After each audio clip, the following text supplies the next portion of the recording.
Hello,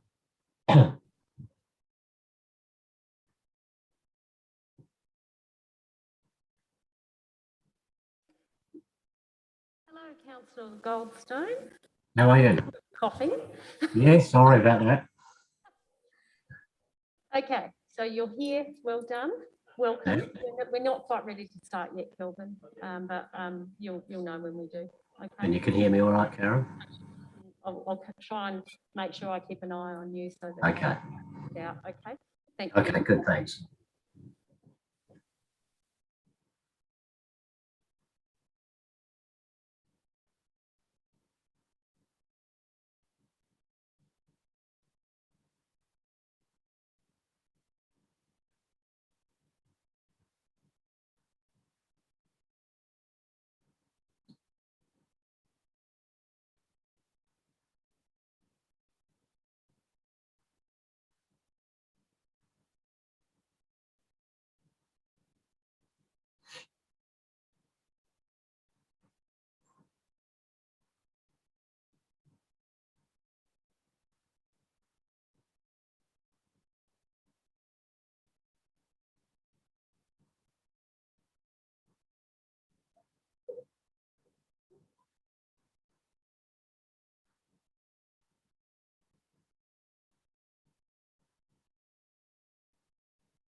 I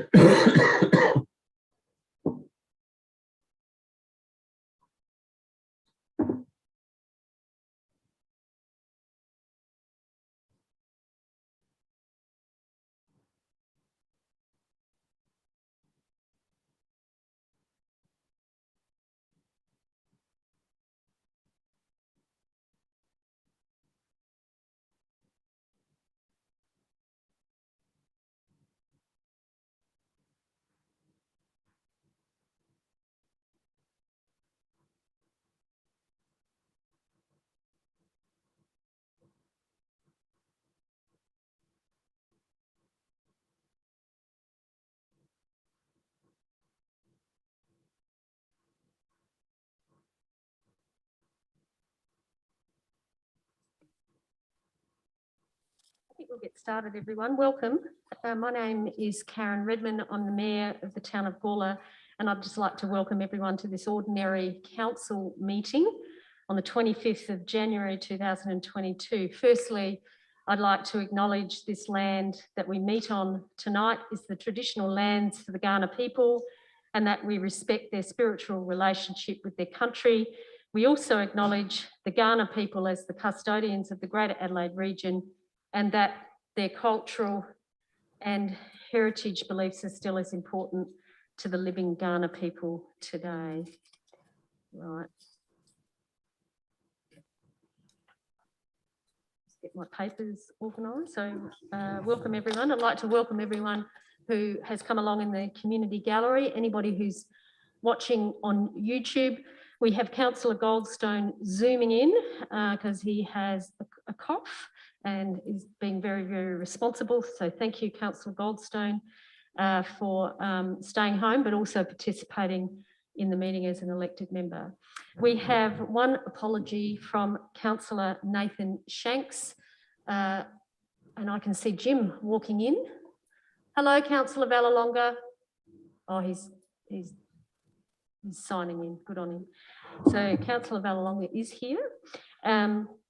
everybody else is here, I'd like to welcome staff, our minute taker, our media representative, Brendan, our CEO, Henrietta, all the staff who are here tonight. Welcome back from leave, Sam Delena. I hear you had a very good time.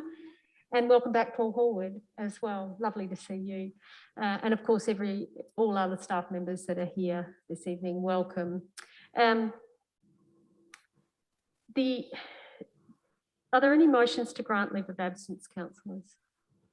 There be none. I have no leave of absence. And I have no non-attendance. So just, there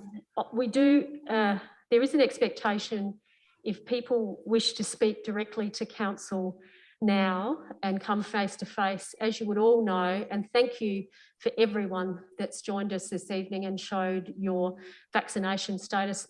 We really appreciate that. Thank you for being safe and getting vaccinated. That is now a requirement of all of us, that's myself, staff, elected members and everyone who's in this room, to show vaccination status if you wish to come face to face. If you are not vaccinated, which is your choice, of course, you can still contact council in a variety of ways. If you wish to speak to the council elected body through a meeting, we can send you a Zoom link so you can come through a deputation. So if anyone that you're aware of wishes to do that and is not vaccinated, they're going to have less, they are more than welcome if they wish to Zoom in by Zoom.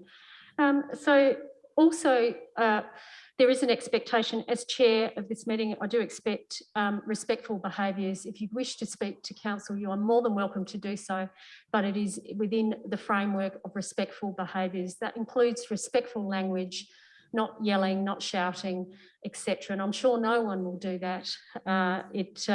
We do expect all of us to have proper standards of behaviour. So I'll leave that in everybody's capable hands. So thank you. So we do have a number of people in who wish to speak in public open forum. We have, and I'll go through who they are, Margaret House, who is presenting some two wonderful maps from the Gullah history team, and we'll do that very shortly. Mostyn Hable, who's talking about the petition that's in our agenda tonight. Ruben from the Gullah Squash Club. Adrian Shackley about development and planning. Damien Maloney, Churchill tennis courts.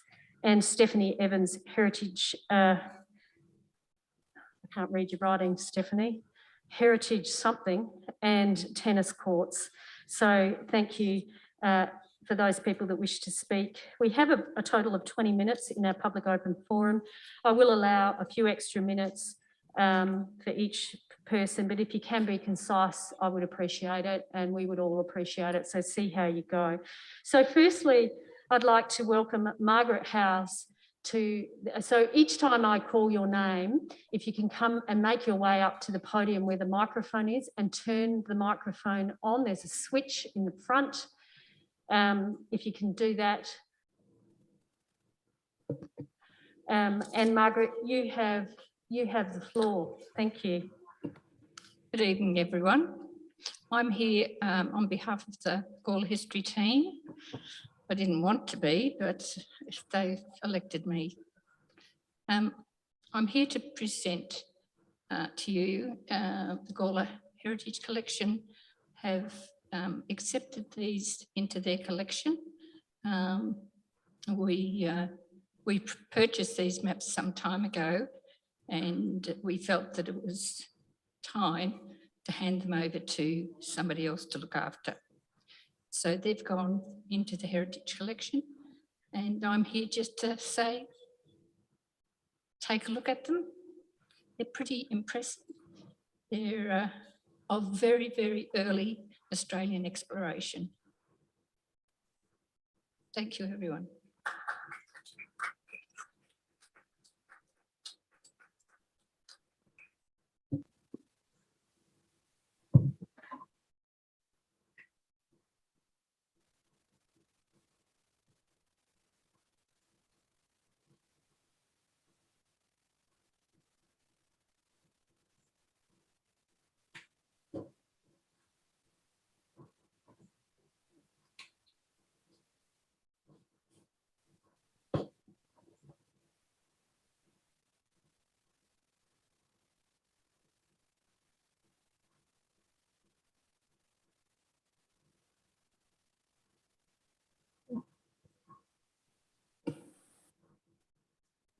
Those maps are absolutely stunning, and they have been hanging up in the reading room downstairs on loan from the Gullah history team. They were originally presented by Brian, the late, great Brian Tom. And now, of course, the Gullah history team has been very generous in donating them to our history collection. So I think it's a wonderful gesture of generosity. Thank you. Next person to come up is Mr. Mostyn Hable. Mostyn, if you'd like to come forward, talking about the petition. Thank you. Again, councillors, my name's Mostyn Hable. I'm from 17 Palla Mountain Drive, Evanston Park. I got a petition in tonight, and I just want to get a couple of things that I didn't put in my petition. Is the reason that what led to this is I've personally in this my application, I've had about 6 close calls, nearly head-ons at this corner. And just prior to Christmas, what motivated me to do this, that last time we physically got out of the cars and were facing off with each other. So that's led me to go to 40 neighbours and get a petition to have something done there. And the only thing I really wanted to add is that I can only show you a photo of this. What's happened in our street, council has put yellow lines on there, forcing all the neighbours to park towards the corner. That's what's created the problem. And my first view is of putting a street mirror up there so you can see around the corner is an option that I thought was a good idea. But I mean, now that there's a couple of other options, remove the yellow lines or put the yellow lines all the way up to the corner, which would appease the thing. So that's just I wanted to add to the petition and get the councillors to take into consideration when they think about it. That's all. Thank you. Thank you. Thank you, Mostyn. Okay, Ruben from the Gullah Squash Club, if you'd like to come forward. Where's Ruben? I can't see him. Oh, there you are.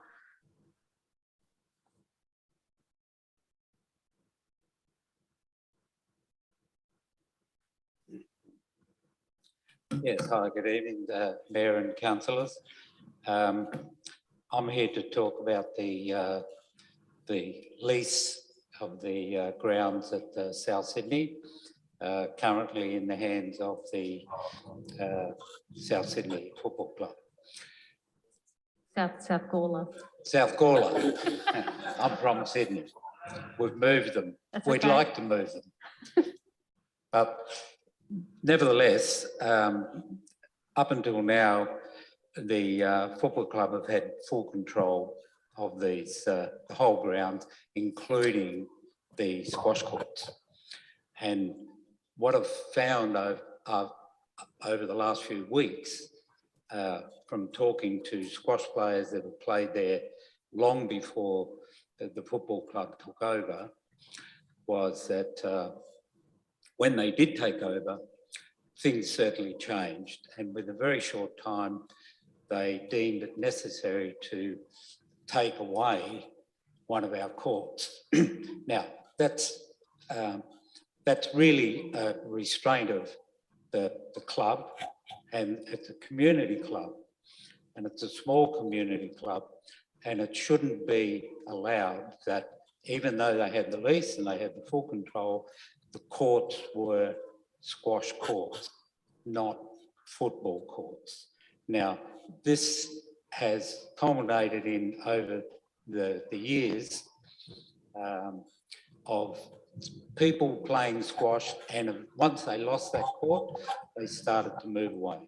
And consequently, players were lost to squash in Gullah. Now, when I started playing there, I assumed wrongly that the court was just taken over. I've been there 5 years. Now, it turns out it's not the case. The court was taken over about a year after they got the lease. Now, that's really they've taken a systematic approach of destroying the squash club and moving them out. They had designs on the courts right from the start, and it's really not moral the way they've gone about taking over and pushing the club out. As you all know, we are out of the courts already. They've gone to the point of telling us to leave, and they can basically change the locks. Now, that is not on for a community. We're a community sport. the football is a community sport. We work together. We're supposed to work together.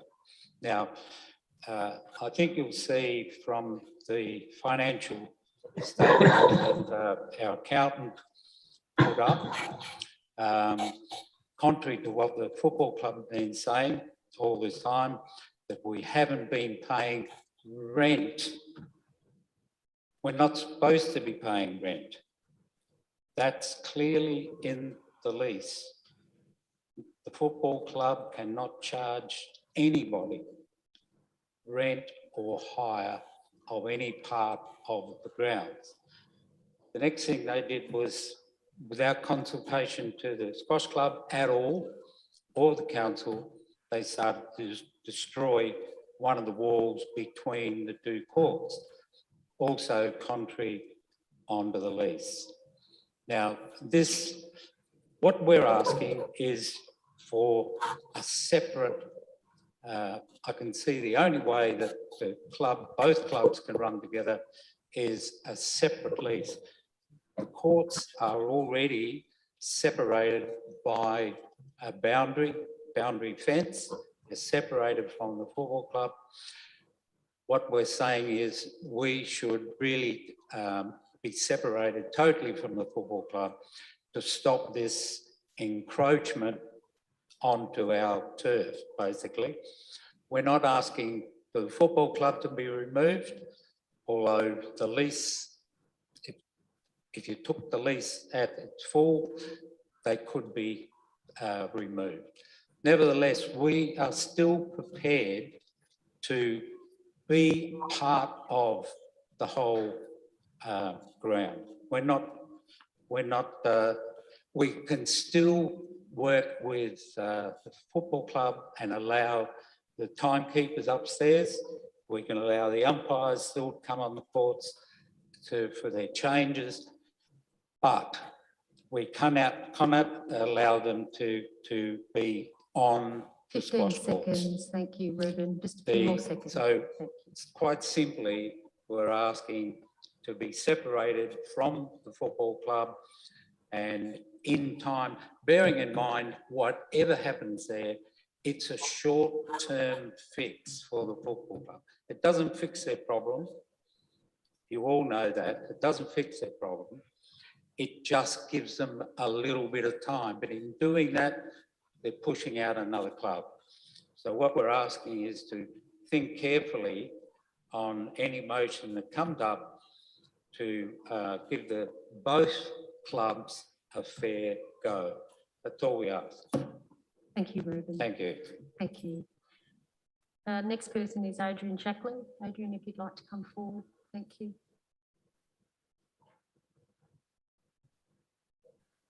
I'll give you a 30-second warning in about 4.5 minutes, Adrian, okay?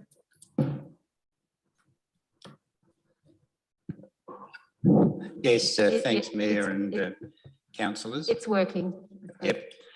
I want to talk briefly about planning matters around Gullah and the state at the moment. It's a bit of a mess. There's a new act and it's causing problems. The not so funny thing though is that a lot of the problems are getting blamed out in the community, are getting blamed on you as the council. So you know, how good is that? The developers and the state government shaft councillors in the community, and people blame the council. Council needs to be letting people know, I think, better what actually is going on. And just a couple of examples. You know, infill development messes up street parking, causes problems for garbage trucks and emergency vehicles, etc. Councillors, you get the blame. New Aldi down in the town centre, people complain, they say, what's the council doing allowing Aldi to bloody build in there and knock over all those shops, etc. That's my first comment. Secondly, council needs to have, in the planning area, it needs to recruit and train, or if necessary, retrain its staff so that they actually commit to supporting your community plan. Now, the community plan's pretty clear. We get told you consult the public, you develop your community plan, and then council carries it out. Well, I'm telling you that the community plan says a fair bit about maintaining the character of Gullah and a number of other things. And I think most people who you talk to will agree that what's happening with planning at the moment is not achieving that for a fair part of Gullah. Secondly, and council, the CEO can implement that sort of thing and council can insist on it. Secondly, council staff in the planning area need to stop accepting a lot of the exaggerations that turn up in consultants' reports that end up being dealt with in planning decisions. I'll just give you a couple of examples. I might have even mentioned some of these before, but the stone stables on Finner Street that Sue and I have been restoring for the last 18 months, when that came before the application, the consultant, appropriately named called Rockstar Stonemasons, that it would cost $125,000 or maybe more to fix up the walls, not even the roof. We provided in our submission a quote from a stonemason to say around about 20,000 would be a reasonable estimate for that sort of work. The council's building quantity surveyors had a look at it and said, well, this Rockstar figure sounds a bit high, but it's acceptable given the sort of guidelines they're working with. Tell me how that works. We've fixed it for around $20,000 and that's what happened at the time. Secondly, council had an engineer's report saying, a whole range of things, the essence of which was, there are some cracks, and if cracks are more than 15 millimetres wide, that's severe and the building is structurally unsound. Well, I couldn't find any cracks that big and I measured them. But the end result of that was then council's planning staff say, okay, well now the building's structurally unsound. And then our planning advisor says, oh, well, if it's structurally unsound, then it's okay to knock it over. There's just this cascading sort of acceptance of information that council needs to challenge. I mean, it's not up to us as the community. Council should have that sort of expertise to be able to say, well, no, we're not accepting that, or get some sort of additional information that will help. So, we paid an engineer $4,000. They came up with a brilliant plan and it's all fixed now. No problems, it's all sound. So, if council and council staff believe in things like our community plan, then we need to see it actually happening. Not, well, don't worry about it. You got up on your agenda tonight a proposal for a sort of a heritage assessment panel. I urge council to give it a go. I think a trial for a few months looks like it might be quite successful. See how it goes anyway. Cost will be relatively small, and indeed, if council wants to save some costs on assessment panels, have a look over the next few months at the sort of fees that are going to the current assessment panel relating to workload and what happened when those fees were set up a few years ago. There's some money to be saved there. And have a go at trying to get assessment panel people who are not too far away, who know something about Gullah. First of all, they won't be travelling a lot and they'll actually look at things. I mean, there's problems with people when they're all from Adelaide. Got their jobs somewhere else. Okay, that's it. Thank you. Thank you, Adrian Shackley. Now, next cap of the rank is Damien Maloney. Thank you, Damien, if you can come forward. Thank you. I'll give you a 30-second warning at about 4.5 minutes, Damien. Thank you. Thank you very much. Is that on? Yep. Well, I need these. Okay, to take that off? Yes. Thank you. All right. I've been here before, as you know. This is now, I think, the third or fourth time in the last 6 months. And basically, it's to bring up to speed with what's happened in the ERD court today, which is very relevant to what Adrian just spoke about 30 seconds ago. But I'd firstly like to thank the council for this opportunity to speak. I always do. But this is not a major issue facing myself as the adjoining landholder. It's the broader Gullah adjoining residents, and indeed all South Australian residents, in terms of the inadequate protection in terms of individual and community rights under the new current state planning and development legislation, as well as the serious lack of consideration when it comes to both cultural and heritage protection. So today, if it wasn't for Mr. Neil Jacobs, who joined and was successful in being joined by the EAD court, and I've actually applied to join, which was deferred, we now actually have, luckily, a window of opportunity. Now, that opportunity is for council now to basically take every step possible and every option for that site, or the other court, whichever you want to call it, the tennis court site. There are a number of options that council can take. It's my understanding that council is already undertaking some of those options. And it's also important that council look at this new legislation in terms of what they can and can't do, in particular with the LGA and everyone else involved. The reason why I say that, as a resident and adjoining residents, it's Groundhog Day. Not only have we just been in the EAD court and been successful in being joined as appealing the demolition of this site, the applicant has put in a fresh application just prior to Christmas. I assume council is aware of that. This is the third application for exactly the same thing in the last 12 months. I now and associated residents have to go through the same process again in terms of objecting, giving my name, why I'm objecting, the same thing again, and we go through the same process.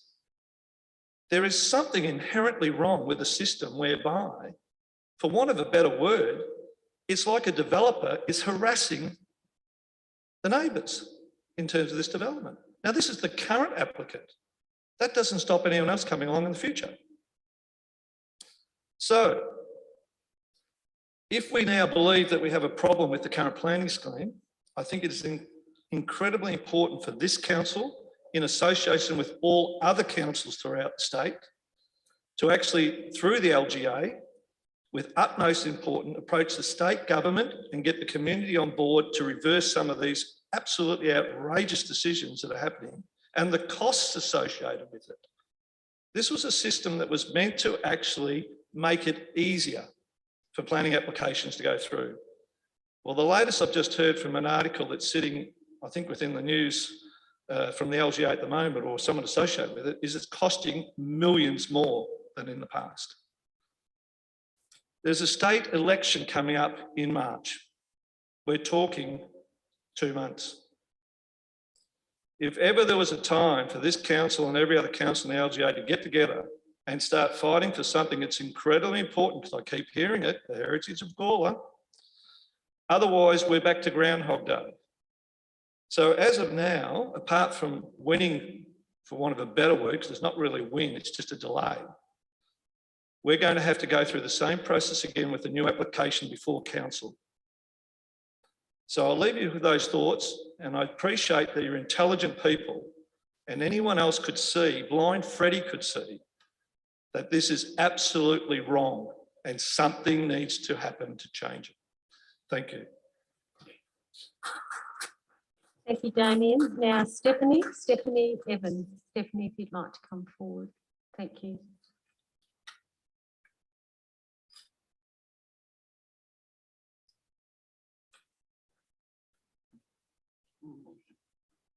It's working. Yep.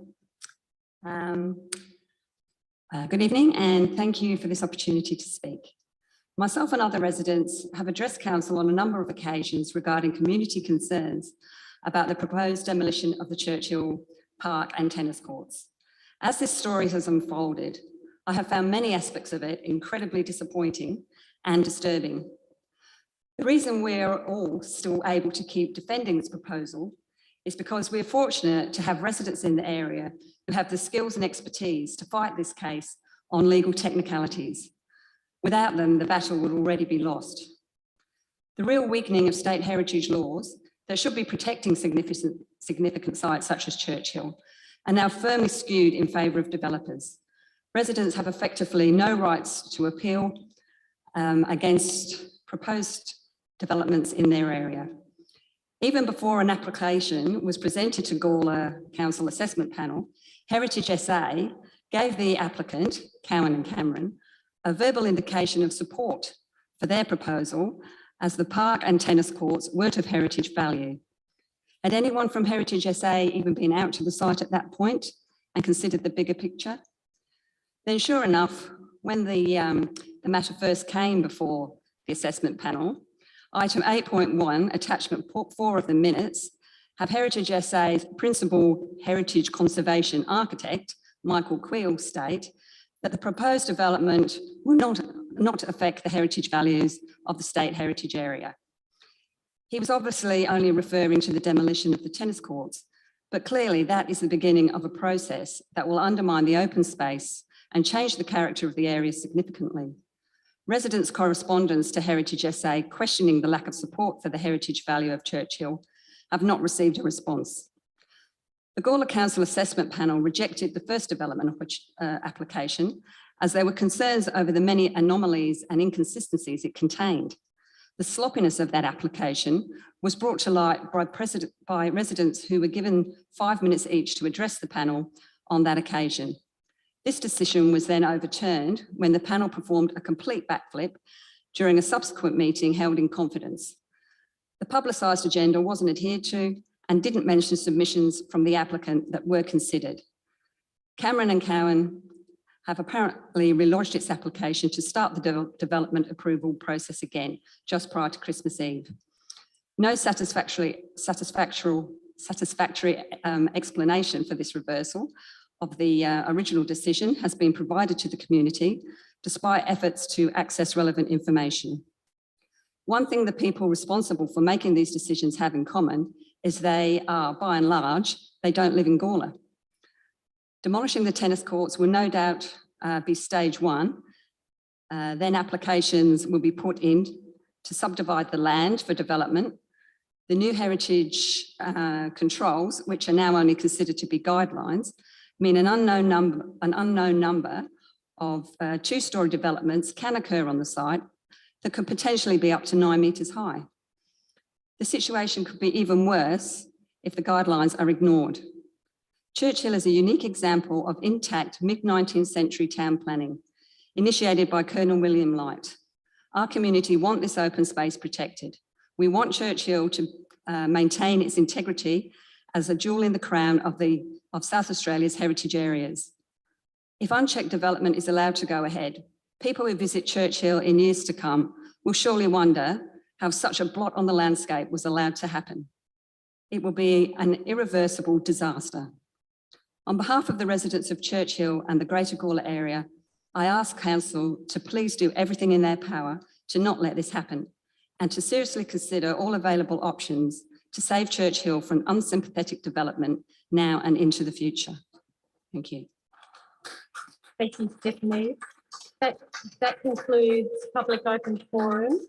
Now I'd like to move on to deputations, and it's my pleasure to introduce Mr. John Dawkins, MLC. John Dawkins has had a distinguished career as a politician. He's a great friend of the town of Gullah. He's well known in the district. He's been involved in many community groups.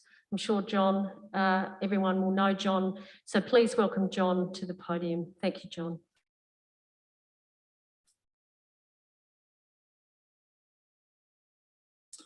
Well, thank you, Madam Mayor, and to the elected members and staff and other residents of Gullah who've presented here tonight, and others in the gallery. I don't live in Gullah anymore, but there's a lot of familiar faces, and most of the council members are well known to me, and some of them might be pleased to see the back of me. I don't know, but I've appreciated the opportunity to come tonight to express my thanks to the town of Gullah for its assistance to me as a Member of Parliament.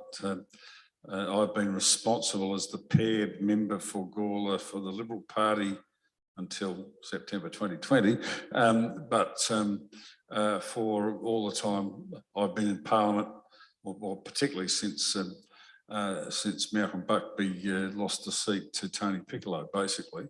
But as a paired member for Gullah and many other parts of the northern and northeastern suburbs, I've enjoyed that role very much.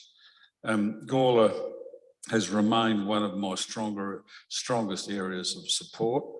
And I think that is important. I think any of us in public life, we have to deal with some criticism at times. Sometimes it's fair and sometimes it's not. So you need the people that support you. And I'm very grateful for the support I've received here, particularly on that date of the 8th of September 2020, when I made a momentous decision, I suppose, to go against the wishes of my party. And I was fortunate, Councillor Hughes, wasn't I, to get my name drawn out of a hat. And I think I've relished the opportunity to do the work in that role since that time. Local government is a great asset to my work in the Legislative Council. I've heard tonight from Councillor Davies about the oncoming OGM of local government. Well, it doesn't seem that long that I was at the AGM of the LGA, where while there was one of the less interesting reports was being given, I sort of worked out in my head that in the last 18 months, I think I've had a physical contact or a visit to more than half of the councils in South Australia, and I've put a lot of effort into that, particularly since my responsibilities changed. And I think that has, particularly in my days in opposition, I suppose I got a great deal of thoughts for questions, because in my day you didn't wait around for someone else to give you a question. You had to come up with questions in question time, and so many of the questions I got were fed to me through various forms of local government around South Australia. I think the strength of this council and many others is that the faces I see here, and many of the people that have been before you, elected members, have very strong connections to other community groups in this area. And obviously in this room, we have people with great connections to the Gullah Show, the RSL sub-branch, service clubs, obviously the Suicide Prevention Network, and I'm very proud of the fact I think Gullah was one of the very early suicide prevention networks and has been a very active group and continues to be so. And also another one that I think my work as a White Ribbon Ambassador in the very early stages, I was one of the three first MPs in South Australia to become a White Ribbon Ambassador, was very much supported by the Zonta Club here, and they encouraged me greatly in that work. I do spend quite a bit of time talking to new members of the upper house and those that are about to be on all sides, and those in the major parties get assigned areas to look after that their party doesn't hold in the lower house, and some people just go along and have an association with the local party branch or sub-branch and support candidates at the time of the election, but do very little else. I've never looked at it like that, and so I've had a great, I think, association with all the local government bodies in those seats that I've looked after. And at one stage I had 8 that I looked after at the one time. So I think, and that's something that I've encouraged the new members that are there now, and I'm very pleased that the Honourable Heidi Girolamo has already made some connections with the Mayor and with council staff as part of her responsibilities for Light and other electorates nearby. Now, I'm not going to delay you too long, but there's one story that I need to tell, and it's about one of the earliest connections that I had with the council of the town of Gullah, and that was in 1996. when there was a decision made to establish a Gullah Tourism and Trade Authority. And expressions of interest were sought for people that would like to go on that authority. Now, I lived at that stage, I lived outside of the town of Gullah, but I was encouraged, and I can't really remember who encouraged me to put my hand up for that. And I was elected to it. And so actually must have been late 1995, because the first meeting was held and I got the minute. I couldn't go because I was in the middle of working in a federal election campaign, early 96 it would have been. And the minutes came back and the members present had decided not to elect a chairman at that meeting. And I thought, that's a bit funny. Why would they do that? So the next meeting, of course, they dobbed me in to be the chairman. And of course, some in this room will know who the executive officer of that authority was. Weren't they? Brian Samble. So Brian Samble was the executive officer for that authority that I was the chairman of for pretty well right up until I was elected to Parliament, I reckon. In fact, I can't remember whether I kept it for a little while, but one of the things, and Mayor Redmond knows this because we had this discussion recently, but when we were, because I think you've got something there about the Visitor Information Centre, and of course it was at that time that the Tourism and Trade Authority took over the responsibility for that building, and one of the first things that came up at that stage was about putting a lift in. So I'm delighted to see that that's going to happen almost 26 years later. But the other thing was that we considered having an opening of this new Tourism and Trade Authority Visitor Centre, which was linked with the cities of Salisbury and Playford. We were in effect their tourism authority as well. Councillor Ron Watts from Playford was on our board for some considerable time, the late Ron Watts. So the committee decided we're going to have an official opening. Who should we get as the person to do that? And it was on that day that the then Premier Dean Brown had announced that Sir Eric Neal was going to be the new Governor of South Australia. So I suggested to the group that if we got in early, we might have a good chance of inviting him. So we sent the letter off before he became the Governor, and we were lucky enough to get him to do that. It was his first official function. Now, Brian Samble will well remember that, but does he remember what happened that day? It was a very windy day. Brian had managed to get Vidulis's to provide some rather large potted palm trees. And while Sir Eric was up speaking, the wind came up and one of those palm trees flattened the chair that he would have been sitting in. And I've never forgotten that. Do you remember that, Brian? Yeah. But not that long ago, I saw Sir Eric, and Sir Eric's well into his mid-90s now, but he remembers that day fondly.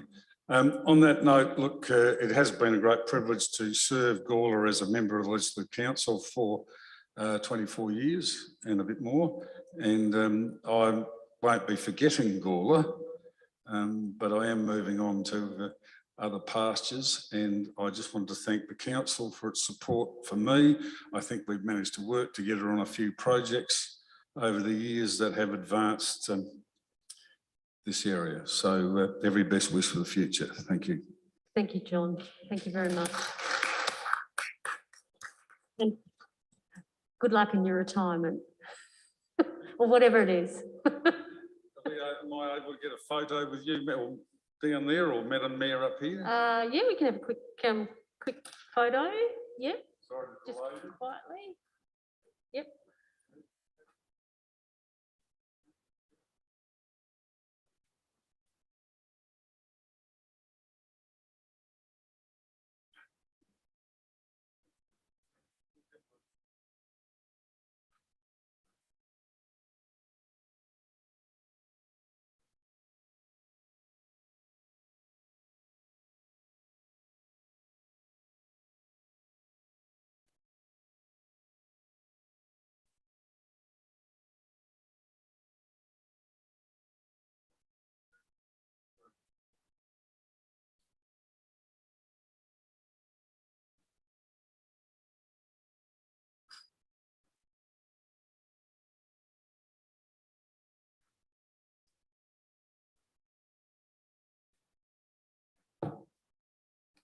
Thank you. Now we'll move on to declarations of interest. Elected members, any direct declarations of interest in any matter coming up tonight?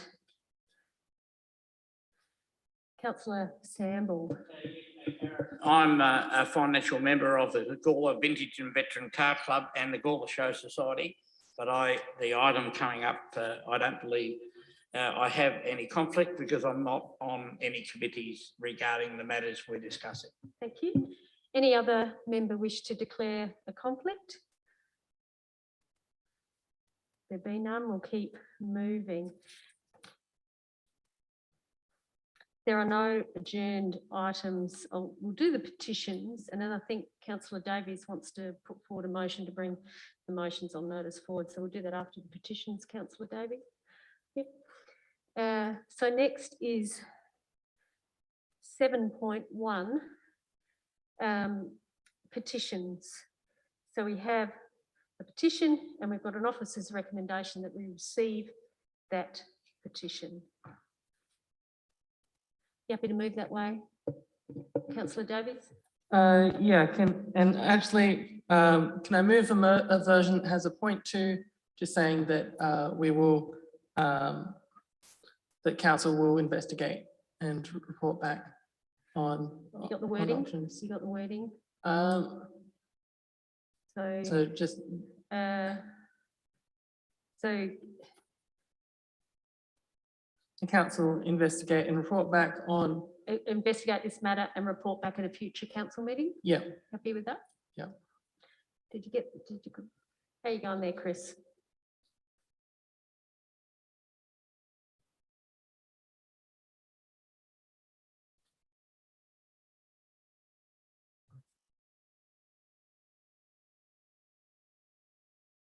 So we'll maybe have a point 1 and a point 2. Do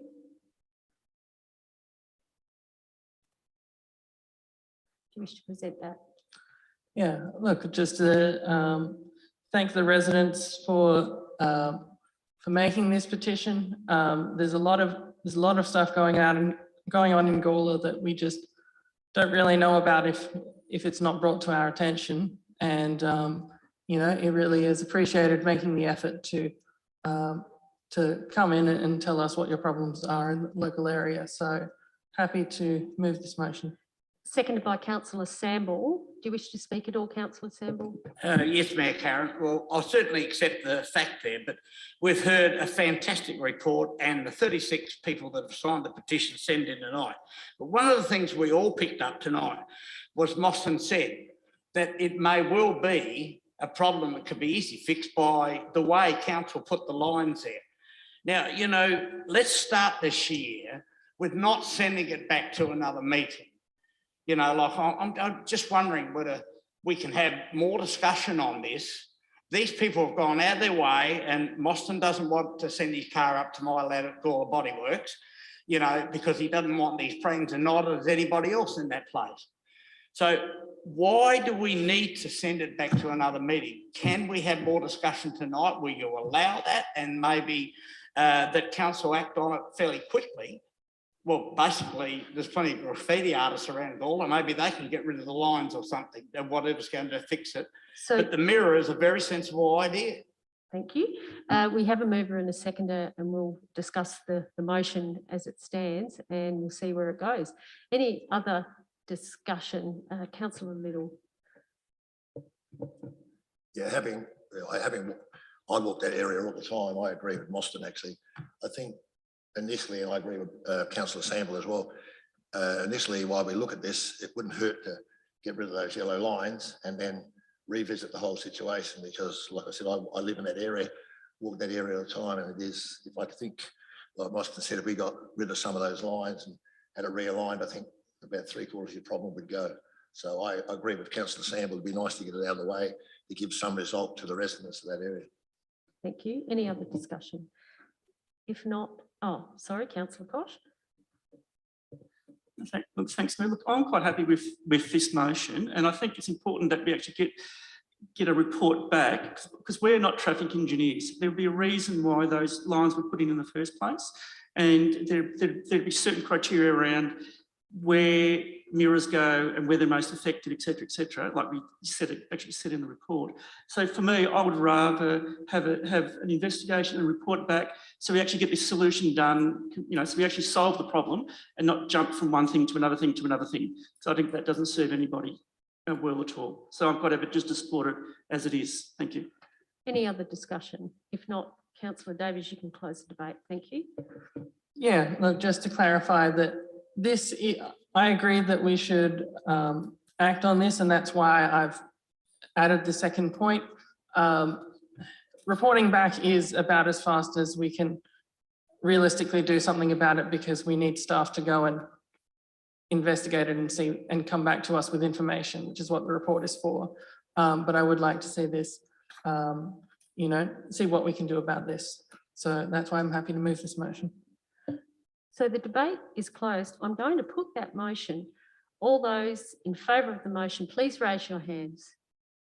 It's carried unanimously. Thank you. So now, Councillor Davies, do you want to move that we deal with the motions on notice? Is that what you wish to do? So, Chris, Councillor Davies is moving that we move item 16 forward to be discussed. 16.1 and 16.2, and motions on notice discussed now. Are you happy to second that, Councillor Samble? Any other discussion? If not, I'll put that motion. All those in favour, please raise your hands. Carried unanimously. Thank you. So we'll do them in order. The first one is, I've put this up, and Councillor Samble has kindly accepted that you will move this motion, but thank you, Councillor Samble. Thank you, Mayor Karen. Yes, as you've stated in the paperwork here, we've met with the tennis club, and I think anybody that's lived here for a long time, and as the Honourable John Dawkins said, John and I have lived here for too long, and it gets more exciting every day about the fact of the way things are changing. But the Gullah Tennis Club is a real icon. It's a beautiful ground. There's one problem, is people aren't playing tennis now as much as they used to.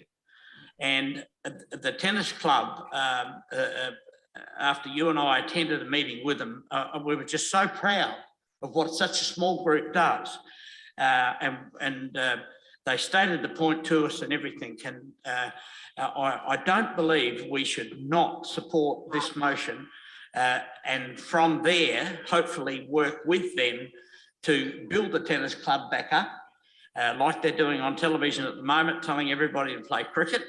Maybe the government could come in and promote tennis. I would have thought with Ash Barty going to win tonight that everybody want to play tennis, but sadly it's not like that. So I ask elected members to please support this motion. I might add some, I did circulate, and for the benefit of the people in the gallery, myself and Councillor Samble, and we invited all elected members to come to a meeting with the Gullah Tennis Association, and they were able to tell us that a number of associations around South Australia have folded, and the biggest one that was in place in South Australia was Port Pirie. That is now gone. It's gone completely, and they don't want to be in the same boat. They've actually reached out before the 11th hour, and they're able to share some of their issues with us via that email, which I won't go into. However, they are seeking assistance to get more tennis players through some marketing and promotion. So they're not wanting much, and I think they've come at an earlier rather than 11th hour time, which was quite honourable of them. Are you happy to second, Councillor Valalonga? Yes, thank you. Do you want to turn your mic on? Yes, I will support it. Just one thing though. What happens when other clubs come in and ask for a grant? Are we going to help them? And hopefully we can. That's a question. Yeah, I guess we can look at our track record of who we've helped. We've certainly helped Gullah Show Society. We're certainly helping the Gullah Car Club. We're helping quite a number of groups either through grants or direct assistance. We're helping the Gullah RSL sub-branch around the dawn service. So there's quite a number of examples of where council, I think, is quite compassionate and quite supportive within you know, practical terms, I guess. Yes. Does that help answer that question? Yes, Deputy Mayor Hughes. Yeah, I'm quite happy to support this motion. I think it's quite an easy sort of assistance that council's providing in social media and marketing. Noticed today that the tennis group actually did put a post up about daytime tennis, trying to sort of promote, which was really good. And I think, Joe, that promotion is really important. And also noting Mayor Redmond's notes that she sent around the actual on costs for a lot of our community groups. They do have to pay money back to their sort of host associations, which can add up to a lot of money, and does really affect the bottom line for these groups. So I don't think a lot of people in the community playing tennis sort of realise that the clubs themselves have got all these on costs that they've got to meet when they set costs for playing sport. So I do think that transparency probably needs to come out more, so that people are willing to probably pay a few extra dollars to sort of help the clubs out as well. I think that's really important, because they just don't realise that the clubs have got all these overheads that they've got to meet. So I think that needs to come out a bit more. Yeah, really happy to support the motion. Any other, Councillor Koch? Yeah, look, I'm happy to support this. I think it's not a great amount of money. It's important. In particular, tonight we're talking about a regional health plan, which talks about community participation. So this is something that we can do at a practical level to assist a club and for community participation. And also, we've actually done a whole lot of precinct planning for that whole area, and part of that precinct planning included the tennis. So really, if they're not there, that really puts that whole balance of activities and planning that we're doing there out of whack. So I think it's important that we support them. Thank you. Any other discussion? Councillor Samble, you happy to wrap it up? Yes, thanks, Mayor Karen. I understand what Councillor Vallalonga has said, but I would hope that any sporting clubs or groups in the community, if they in any way look as though they're having a bit of a problem, that they would come to us, because that's what we represent the community for. And one of the things that I have been noticing recently is that we've got some fantastic staff here that know how to put grant applications together and things like that. And I'm not sure why, but the community clubs and groups in the areas tend to want to do it on their own. And just recently, this has happened where the state government did not give grants to some people and that gave them to some people, but didn't give them to us where professionally they were put together. So I'd like to think that we all work together, and that's what we represent, our community and the people that are in it. So Councillor Vallalonga, any club can come forward and put their point, and we should discuss it. So I'd ask you to support this motion, please. The debate is closed. I'm going to put that motion. All those in favour, please raise your hands. It is carried unanimously. Thank you. Now, Councillor Davies, if you'd like to present your motion, please. All right. So, well, yeah, firstly, thanks to everyone who's helped with this motion. Thanks to staff. It's a very long-winded motion, but that's because it needs all of those little legal details in there. As we've been hearing from our public open forum, there are a lot of issues with our planning system, you know, just with the way that our caps work in terms of what goes to us, you know, what goes to the cap, what goes over the cap's head to the state government. This is one of two motions that are coming up today. There's a later one in 10.6 that's going to the LGA to address the things that we don't have any control over, because the actual planning system is something that we need to get the state government to do something about if we're going to change it. So that's going to that motion. What this is about is a follow-on from a motion that we had last month where we said we're going to change the way that the CAP recruits to make sure that it has filled in relevant heritage expertise, because not all councils have the same requirement for heritage expertise as the Gullah Council does, but Gullah has a lot that it needs to consider when it comes to heritage. And so, you know, we've already moved, carried unanimously, that we're going to change our recruiting method for the CAP. This is following on from that. This is saying, well, there's still currently the old CAP in place. And so if there's any gaps there in heritage, we can fill that out by basically having, for the remainder of the term of the CAP, which is up until about the end of September, we can have a heritage CAP that deals in heritage matters and is formed of people with that specific expertise. And then following on from that, it might be that we won't need that anymore because the CAP will have all of that in place. But right now, there's still that sort of blind spot in the upcoming, you know, the upcoming rest of the year. So I hope everyone can support this. Thank you. I've just got a question on point 5. We've got 3 opportunities for councillors to be a part of this selection panel. Are you thinking of putting your hand up? Are you wishing to put your name in there? Sorry. Yeah, I put 3 there, but it can be more than 3. That's how many template options I had, but I'm happy to put my name on there. Is there anyone else, Deputy Mayor Hughes, anyone else, Councillor Samble wishes to be on it, and Councillor Kosh? So we'll add those names. I just thought I'd fill that in. Sorry, Councillor Goldstone, did you have your hand up? No? Okay, thank you. I just remembered I needed to look your way. Okay. Right. Sorry to interrupt. Now, do we have a seconder for this particular Councillor Samble? Do you wish to speak at all, Councillor Samble?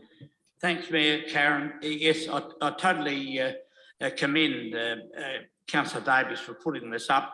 And we've also heard tonight from David and Stephanie and Adrian about the fact that it's a mess. Now, I don't care who knows that I think it's a mess, because as with everybody else who's spoken here tonight, it's exactly the same thing. The way, what I was going to say Councillor Shackley, but Adrian, as an ex-councillor, has said that the trouble is that some of the persons that are on these boards and that aren't really totally associated with our town.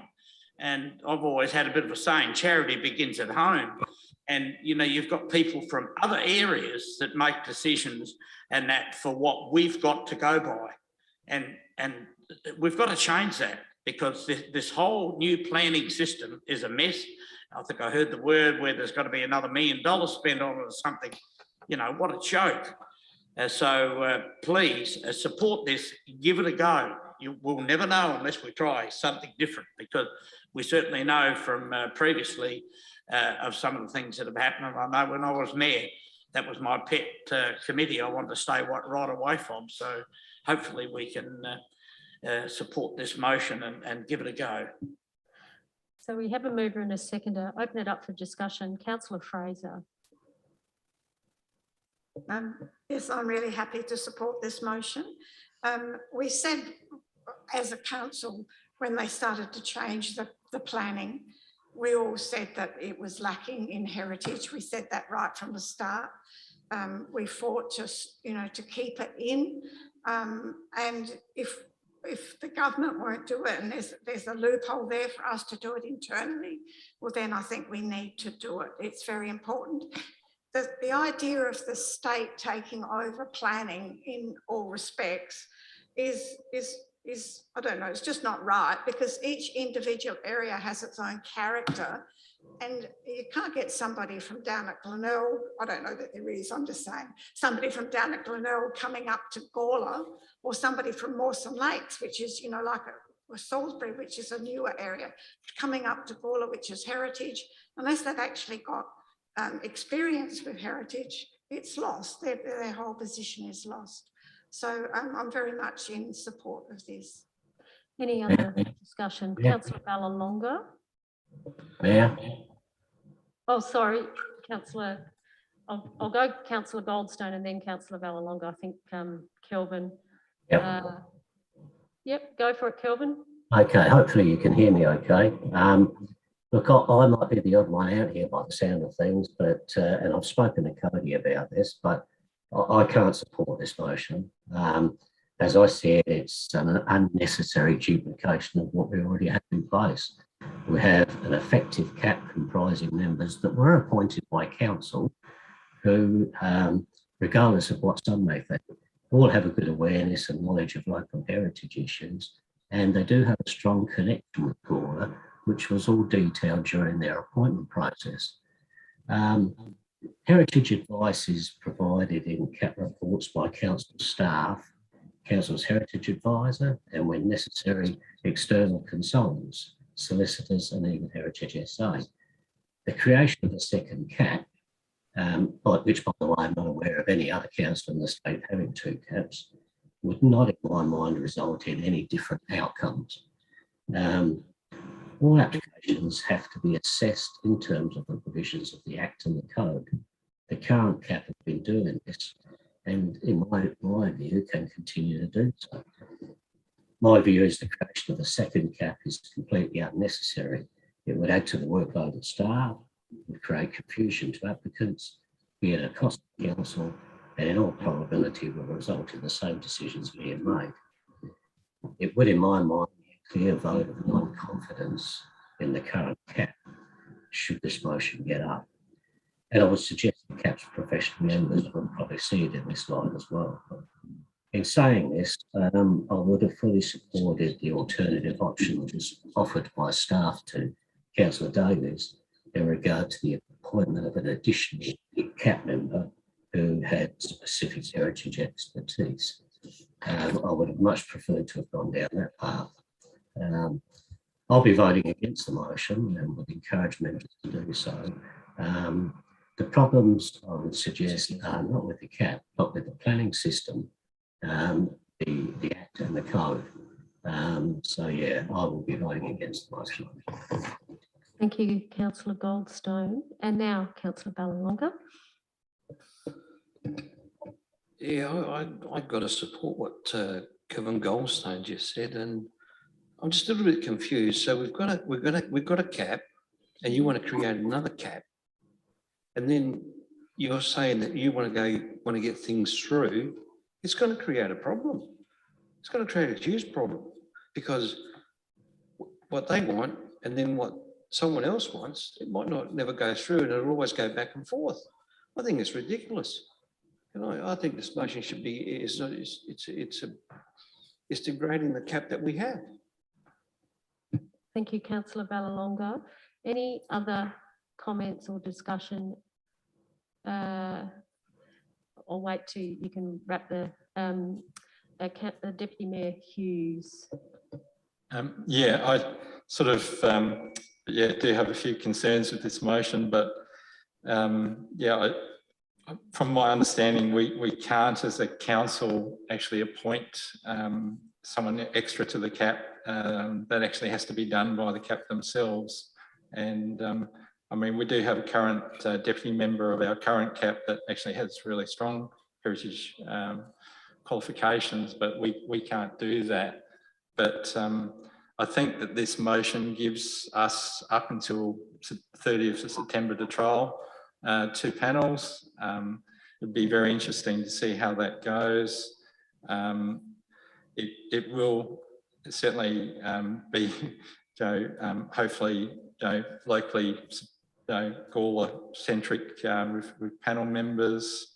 I do think there will be some extra work in setting it up, but it also is, I don't think it's going to have that many matters come before it either. So it's not going to be very busy with matters. But I do think it's the only way as a council that we can actually do anything at this stage, because we can't. All we can do is ask the current panel to put a deputy member on as an advisor, and they don't get a vote. We can't actually instruct that panel to do that. But this, as a trial, I think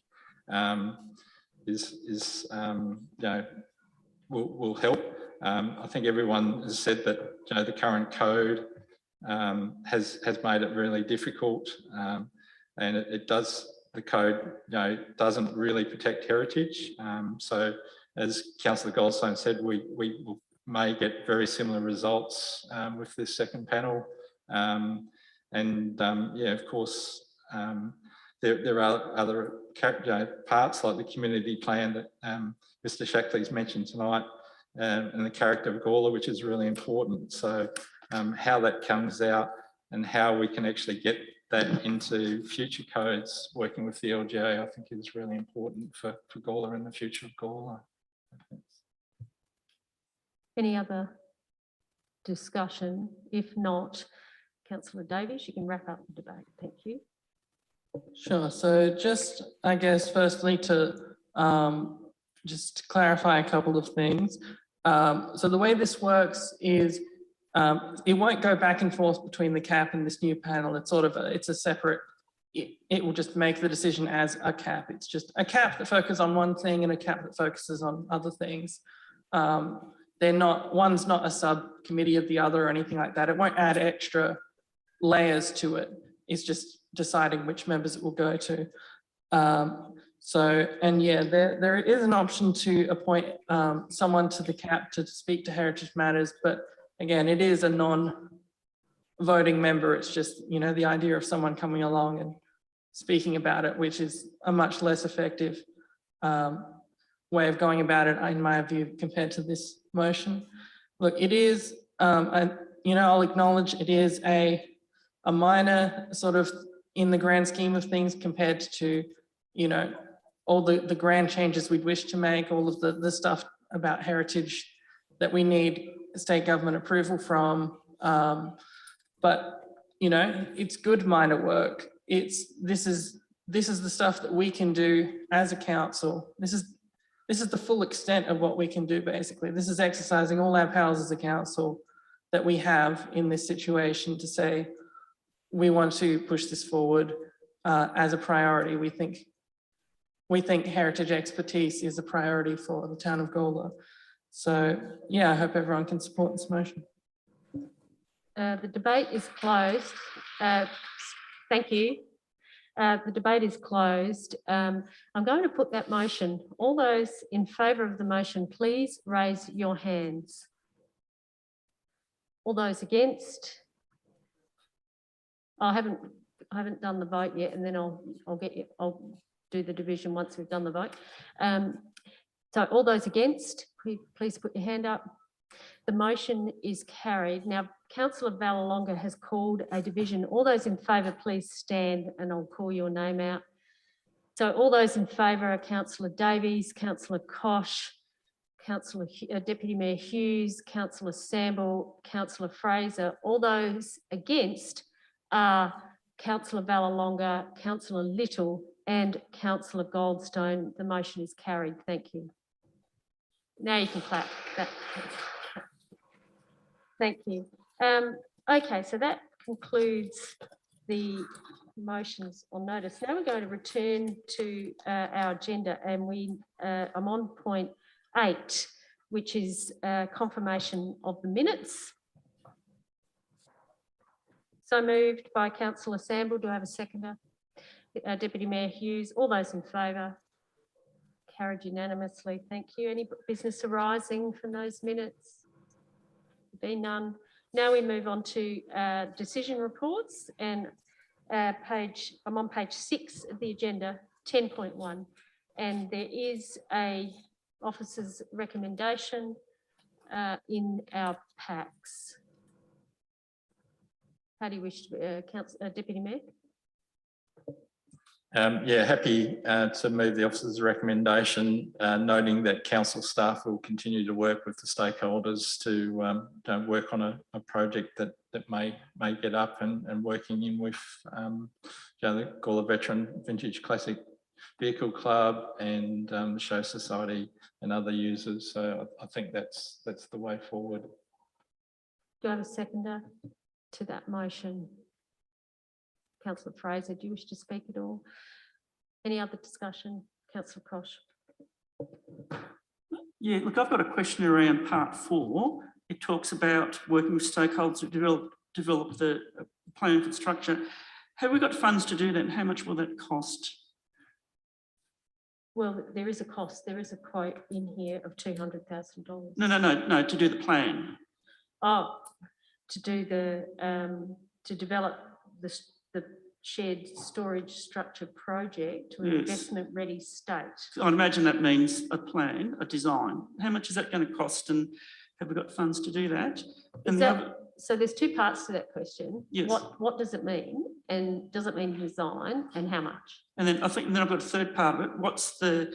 Is there a pathway to getting a grant when it includes the Greyhound Association and its links to gambling? Because that seems to be a stumbling block when it comes to getting grants. So I just want to know what the pathway is, whether there's a reasonable pathway. I wondered who was going to answer that question. It's you, Bryce.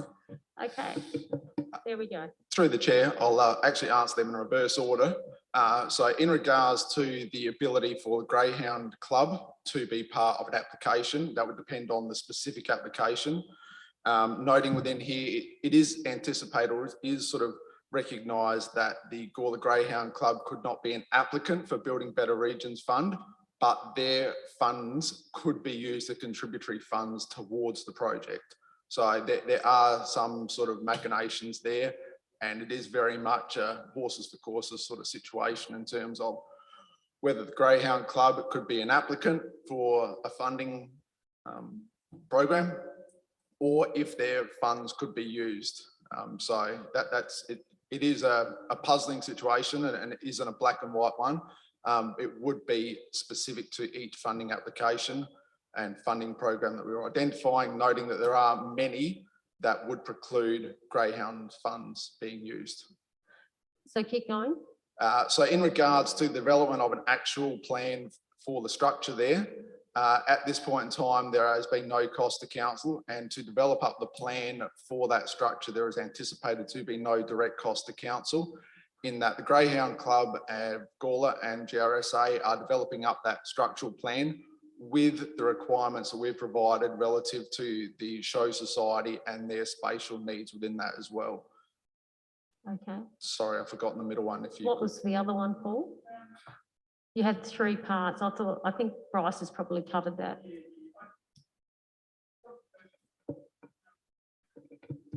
So the Greyhounds and the Card Club will be employing an engineer to design that structure. Through the chair, the Greyhounds Club are doing an engineer design for that structure there. Yes, definitely. Okay, thank you. Thank you. Thanks, Paul. Any other comments, discussion? Councillor Samble. Thanks, Mayor Karen. I'll be voting against this because as far as I'm concerned, this has been turned into, something that's just a big mix-up. Now, we've got to move forward with these things, as I've said, but we have the car club with 750 members that's got the money to build a shed. And all they want to do is put a shed, and it'll be proud for Gullah to see this shed, and 750 plus members, especially when they start bringing electric cars in and so forth, will be part of it.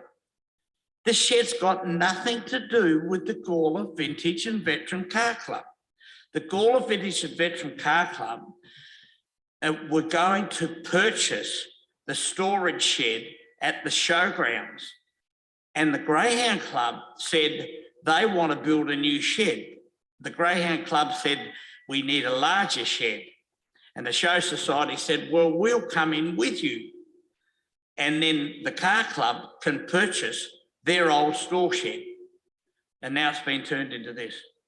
The car club wants to build and they've got the money. We don't need to get a grant. They've got the money. All council's got to do is give them the land. And certainly there's land that is available and can be available if we stop this bureaucracy. Why can't the greyhounds build their own shed and have it separate and not merge it in with, you know, why are we doing that when we could be building a separate shed, which would be cheaper? Through the chair, there is very much the option the Greyhound Club could go and build their shed, which they are designing up, and they have the funds to do that.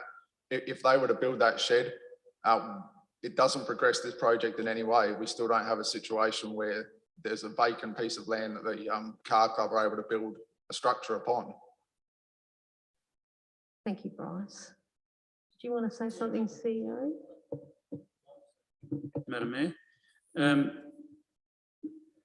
the council, I and the mayor have been meeting with the car club on a monthly basis for 12 months, 18 months to work through every opportunity possible. We started these conversations at Paxton Street. We had, again, regular open conversations about the possibility of having their facility at Paxton Street. There was full disclosure of the complexities of that site in terms of it's being used as a dump site previously. There was full disclosure of the need to work through the issues down at that site with the car club. They've been part of these conversations. It was agreed to move on from Paxton Street because it was too challenging. We couldn't build a structure on the old dump site.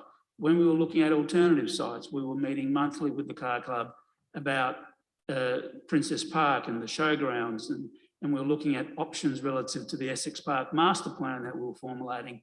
And then we started to have conversations with the Show Society and working collaboratively in terms of solutions. And then the idea of, well, actually the greyhounds were looking at building a shed. And you think it's logical, well, if one stakeholder group are looking at building a shed and another group is wanting to have a shared accommodation, and the Show Society, to their credit, said that they're happy to facilitate an outcome, then we collectively went down the journey of looking through if a consolidated shed could be possible. And we're reporting that, unfortunately, it's becoming a little bit more complicated, and the costs are what the costs are. So I'm a bit concerned that we're using and hearing the words bureaucracy. We're working with every best intention to work through a solution and in an open and constructive way with the car club. But I understand their frustrations. We're looking at funding opportunities, and we'll still consider where to from here. Any other discussion? Councillor Koch? Look, essentially, I'll be voting against this. I don't like part 4. I think once you're involved with the Greyhound Club and the gambling industry, I think you're going to find it really difficult to get any grant funding. That's just my view. And I think if you tie yourself in there, you're going to tie yourself in there, and you're going to go round and round in circles and get nowhere. It potentially is the Greyhound Association may have to build their own shed, and the car club do their own thing. I think it's a nice idea that they've linked together, but now it's $200,000. It's $150,000 shortfall. It's something we haven't got $150,000.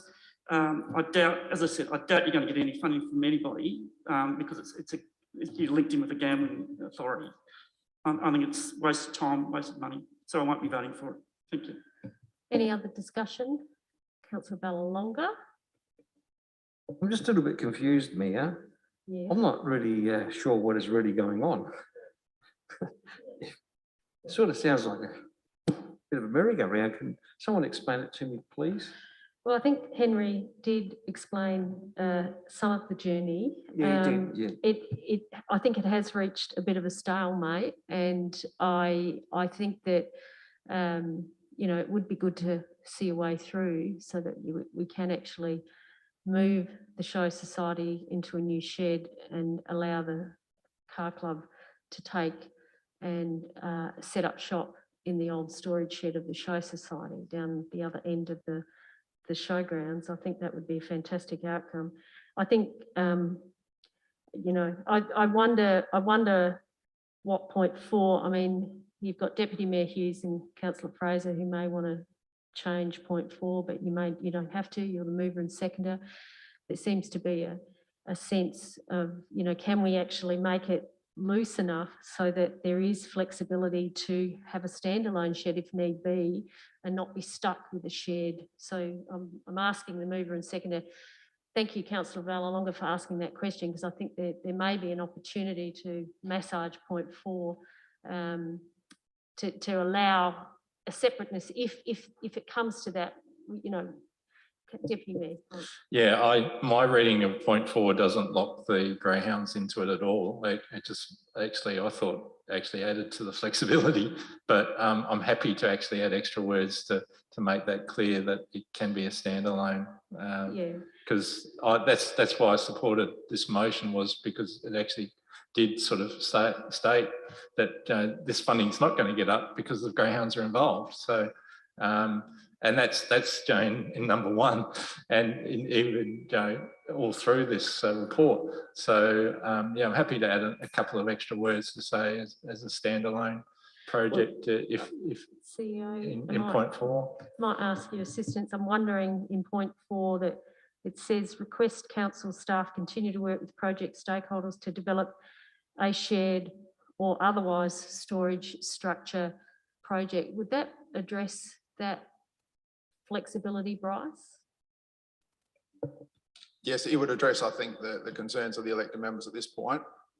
Potentially would note that that would incur costs to council or whoever the stakeholders are for the development of the plan for a standalone structure, whether that be the Show Society, the Car Club or council, to develop up those designs of that structure. Okay, so that would be my suggestion. CEO, you got any other? I'll just, so for the otherwise, thank you, Chris, you've already too good, you're too quick. Well done, thank you very much. You had a question, Councillor Sample? Yes, thanks, Mayor Karen. It's something that Mr. Norton has said and Councillor Vallalonga has said. I think, and also what the CEO said, the Car Club of 750 members has been so very proud right from the word go at the way that you and the Mayor Karen have supported this whole thing. We had our monthly meetings, everything was moving forward. We had the Essex Park plan, which was put up there, and the proposed site, I'm sorry, I don't wish to dob you in, but both of you thought it was a great site, was between the bowling club and the tennis courts. Now, in the Essex Park plan, it had 2 tennis courts to be added to the actual existing tennis court area. But then when the Car Club put it up, somebody suggested, no, go to the showgrounds. Well, hang on a minute. Oh, yeah, that sounds good and all that sort of stuff. But if the Car Club knew that it was going to turn into this, they wouldn't have even considered it one bit. But then all of a sudden, we couldn't have, the Car Club couldn't have the ground between the bowling club and the tennis courts because 2 more tennis courts were going to go there, not where they were proposed, on the riverside of the actual courts. Now, since then, Mayor Karen and I have had a meeting and we've discussed that tonight about the tennis courts. Why would we want to build 2 new tennis courts when the Car Club is having problems and people aren't playing tennis anymore? I think I call that a no-brainer.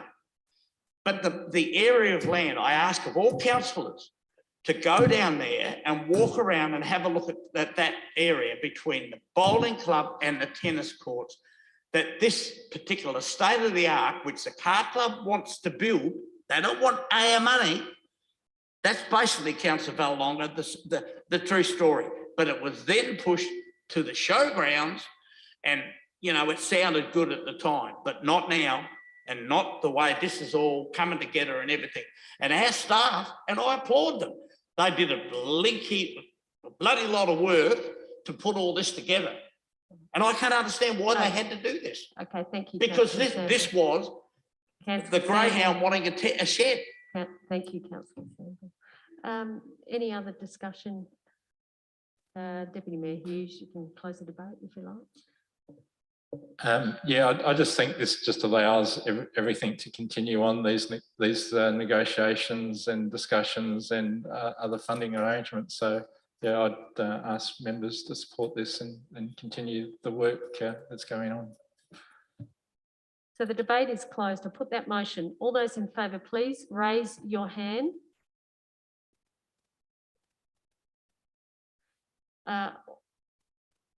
All those against? It's carried. Thank you. Councillor Vallelonga has called a division. Councillor Goldstein, if you just raise your hand rather than stand. All those in favour, please stand. And I'll call your names out. So I'll start with Councillor Goldstone, Councillor Davies, Councillor Little, Deputy Mayor Hughes, Councillor Fraser. All those against are Councillor Koch, Councillor Vallelonga and Councillor Samble. The motion is carried. Thank you. Moving on to 10.2, variation to land management agreement. And I'm on page 17.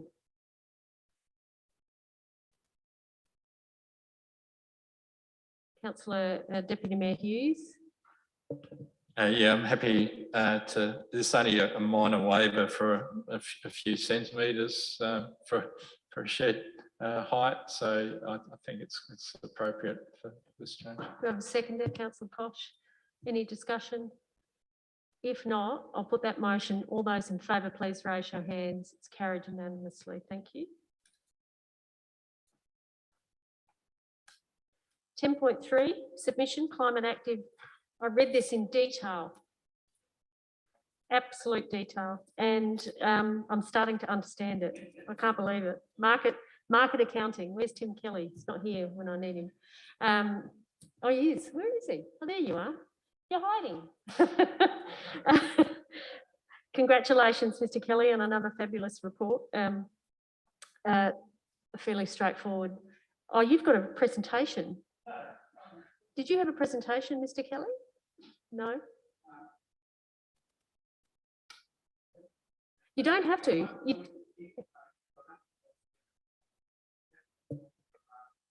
Answer any questions? No problem. Thank you very much. I'm looking for a mover and a seconder for this particular. Councillor Koch is moved, seconded by Councillor Vallelonga. Any discussion? Do you wish to speak at all as the mover? Or? Yeah, I'd like to thank Mr. Kelly for his in-depth report and the way that he's gone about advocating for these changes within the, for these legal structures. It's something that will benefit everybody in Australia. So well done, Tim. Thank you. Yeah, I think that's absolutely well said. Seconder, do you wish to speak at all? Any other discussion? If not, I'm going to put that motion. All those in favour, please raise your hands. Carried unanimously. Thank you. Moving on to Regional Public Health Plan. You happy to move that way, Councillor Vallelonga? Thank you. Do I have a seconder? Oh, I think I'll take Councillor Little first. Any discussion? Mover, do you wish to speak at all?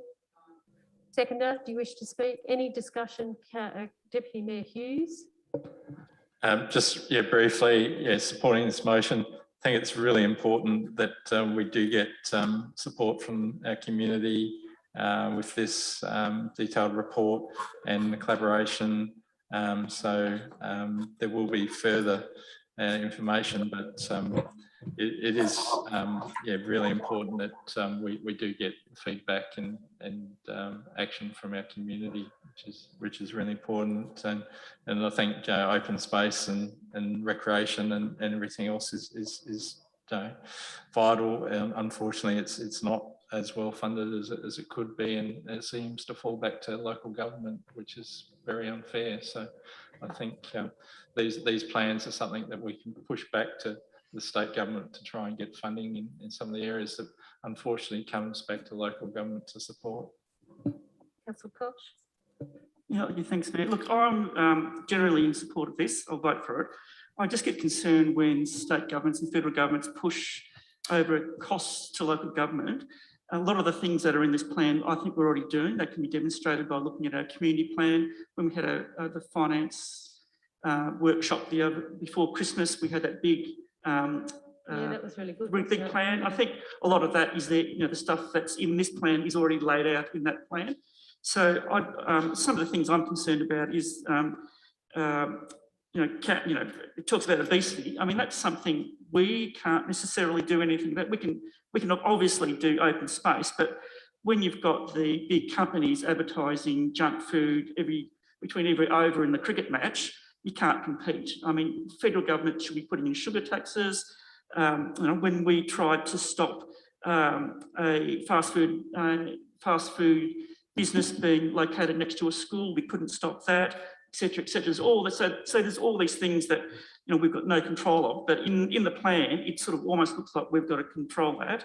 And even smoking. I mean, how do we stop? How do we do and really do anything about reducing smoking and mental health? I mean, that's a really big issue. We had a workshop a couple of years ago about mental health, and I don't know where we start with that. I do get concerned when it talks about training frontline staff and volunteers to identify mental health issues and work with people, and then provide information to people. I think that's an issue. That's something we need to really look at, whether that's practical or not, and whether that's putting people into vulnerable situations. So overall, I think it's good, but I think we need to really look in detail at what the actions are, what we can do, and what we might be signing up for. So I'm looking forward to the actual consultation and when we finally adopt the plan. Thank you. Thank you. Yeah, look, I saw it. I had a different lens on this particular plan.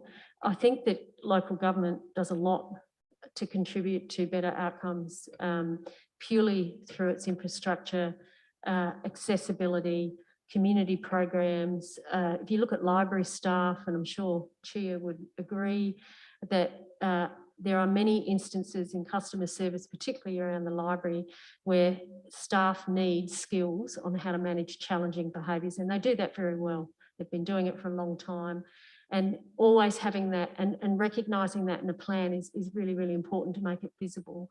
So I think councils can do a lot. Completely get around smoking. Smoking is an addiction, and some people call it an illness. It's one of the most addictive substances in the world, and it is not easy to get off smoking. So it's not just a case of saying, oh, let's just quit. Lots of people need a lot of help with obesity. Many people are having surgery now. Now there's more medications coming out. So again, overeating can be an addiction as well. So that's also an illness. So you need to work in partnership with state and federal governments. And I think I see this plan as making what local governments do visible. I'm not sure that we should be getting into the transport. I know Salisbury's got a trial community bus. We do have a bus here, but elsewhere it's a big issue in the wider region, the lack of transport.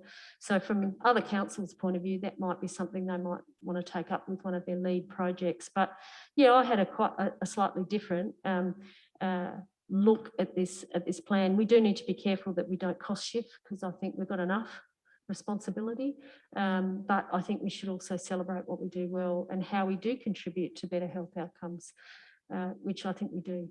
Anyway, Councillor Fraser. Yes, I think there's a lot local government can do as well. There's a lot we are already doing. I went to the workshop at Hewitt, and I went to the one that we had here and sat next to people from different councils at both of them. And as we were going through it, and you're saying, oh, well, we already do that, and we already do that. And they're going, oh, do you? And I think we really need to pat ourselves on the back to what we are doing. We can always do more, but sometimes you need to sit back and look at what you have done as well and be proud of it, I think. Any other discussion from any other member at this stage? No? Councillor Vallelonga, are you happy for me to put that motion? Yeah? You happy for me to put that motion, Jim? Thank you. I'll put that motion. All those in favour, please raise your hands. Carried. All those in favour, please raise your hands. Carried unanimously. Thank you. So we're moving on to 10.5, and I'm on page 37 of the agenda. Gullah River Floodplain Management Authority, State Government $9 million No Regrets Project 3 and 4 update. Long A long title, Sam. Are you happy to move that way, Councillor Vallelonga? Thank you. Do I have a seconder? Councillor Kosh, do you wish to speak, Councillor Vallelonga? Councillor Kosh? No. Any other discussion? If not, I'll put that motion. All those in favour, please raise your hand. All those against, it is carried. Thank you.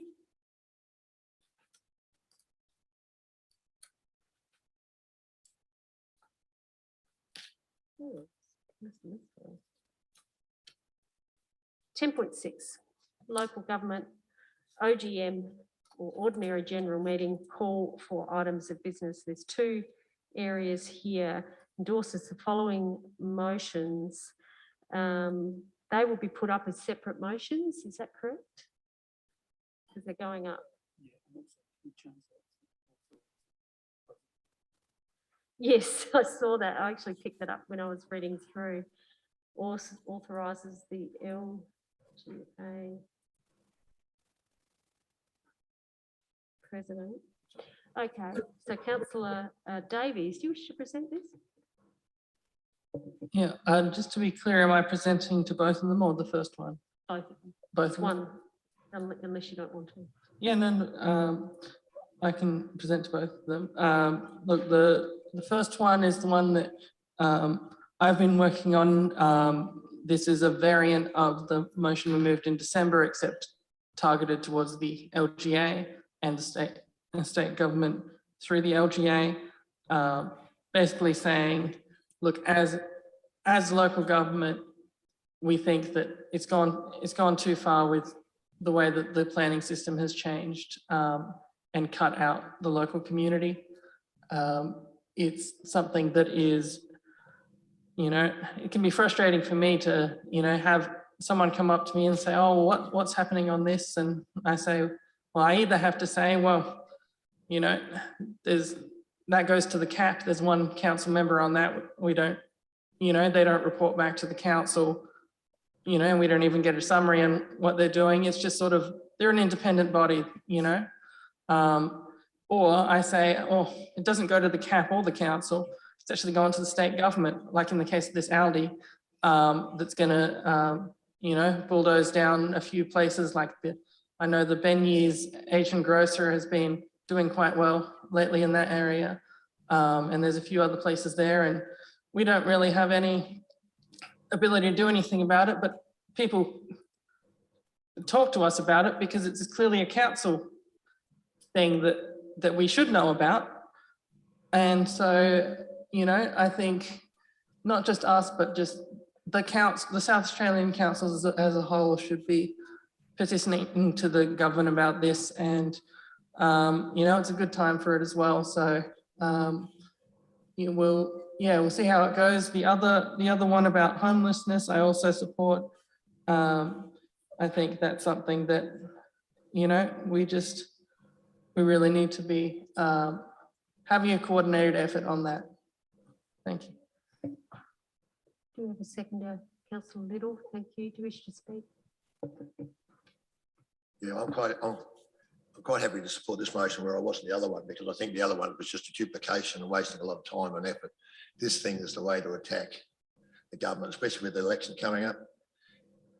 I think we have more clout, and I've been on other boards the same as Councillor Kosh when I've spoken on that other board to a couple of other councils. They have the same problems. So if we have a collective attack, I think we'd get more done. But the other motion was why I voted against, because I thought it was just a bit of both. But this one has got more meat to it. So I'm really, really pleased to second this motion.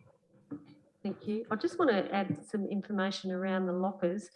I've had a meeting with our community safety officers and also the salvos. They're really keen to do some lockers in Gullah. Not quite ready to bring a motion up to council yet. We need a little bit more discussion around what that might look like.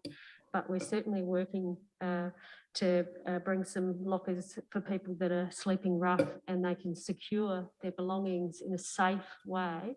So that's actually happening in the background, and watch this space because I think it's really exciting, and it's and that's sort of where that homelessness motion came from, those discussions. So they're bubbling away in the background, and hopefully that will come to us in the not too distant future when we can get a proper framework and some agreements in place. So, but I think from across South Australia, everyone should take responsibility for people in their community that need help, not just some areas in South Australia. And it seems to me that some people are thinking they don't have homelessness. Every single community have people that are doing it tough, and every single community have people that at times will sleep rough. And so this Lockers initiative could be rolled out with the LGA's help. And there's also an opportunity to have a working group where people work collaboratively with SAPOL, with the LGA and with welfare groups in different communities, so that, you know, everyone wins from this, and safety hopefully is improved. Okay, so that's any other discussion? So I'll go to Councillor Vallelonga, and then I'll go to Councillor Fraser. Yeah. And Councillor Goldstone, I beg your pardon. Yeah, about the homeless, Mayor, what are lockers? So lockers, they're used in New Zealand, and they're also used overseas, and they're lockers where people can lock their belongings in a locker instead of leaving it in a park, and it's secure. So they have a key, it might be a swipe, it might be access at particular times, and so they can actually use lockers and secure their belongings in a safe way, and it's all locked away. They have ownership of it. There needs to be a bit of a framework, and that's why we're saying let's work together and develop this framework. Let's learn from what other people have been doing successfully, and there is some really good examples in New Zealand, and I think San Diego in particular, where it's been used with some success. Yes. I don't want to be a stick in the mud, but where would you put them? And it's like, I'll give you an example. You go to Connolly Park. You ever been there in the mornings? How many people sleep out there in tents and stuff like that? Would you put them there and then create more of a problem? One of the things I think we're doing is working with groups like the Salvation Army, who are very keen on this idea. And I think they've got a really good opportunity going forward of supporting that. So I think let's see where the discussions go. Where lockers would go would be dependent on those discussions. So yeah. And certainly people who work with homeless people say they want somewhere to lock their provisions. It makes sense, and it provides dignity to people. And I think it's something we could be doing. And it's not for everyone, but I think there would be people that would take up that opportunity. Yeah. Councillor Fraser. About the homelessness, I think the lockers are a great idea, and as far as I know, the Salvos are thinking about having it down there. And also then if people are using them and somebody needs help, the Salvos are there to help them, because some people are homeless because they want to be. Some people are homeless because of mental health or you know, all sorts of reasons. And if they're close to the Salvos, well, then there's got more chance of getting help. I've noticed that walking around the river in the last 12 months, the amount of stuff during the day that's lying around in the weather, like if it's wet, that they go to bed at night or their bedding's wet. It's just like, it's terrible. It's really bad. And if they can get it in the dry, well, then they're better off. And hopefully we'll be able to pick up on some of these people and get them back into housing rather than them sleeping in the park as well. I think that's the whole idea of it, is to be able to catch these people maybe and give them some sort of help. Thank you, Councillor Fraser. Councillor Vallelonga, Councillor Goldstone, I beg your pardon. Thank you. Yes, look, I'm happy to support both of the motions. I just wanted to quickly comment on points 3 and 5 of the planning and development motion. I've said before, I think it's, it'll be supported by other councils, but I just can't see that getting up. It's as it used to be, and it's going out for a specific reason in point 3. point 5, we've already got that covered in the appointments process or the application process in relation to the cap. So I think that's going to make a big difference. But saying that, I'm happy to support it. And just quickly, just a comment to Council on the issue that Councillor Davis raised about feedback from the meeting. Just a reminder, the agenda of minutes and the minutes meeting stream live. I think Councillor Goldstone raised a really good point in regard to, I would remove in town of Gullah out of there because it's supposed to be statewide. If that stays in, I don't think I'm. So I think that who's the seconder? You're the mover, Councillor Davies, Councillor Little. Yeah, I think we should take that out and keep it broad, so it's relevant to all councils. Is there anything else in there that I think that's the only thing. So thanks for raising that, Councillor Goldstone. You happy if that gets removed? You've already done it, haven't you? Yeah, thanks, Chris. Awesome. Thank you. Any other discussion? If not, Councillor Davies, happy for me to put the motion? I'll put that motion. All those in favour, please raise your hands. All those against, it is carried. Thank you.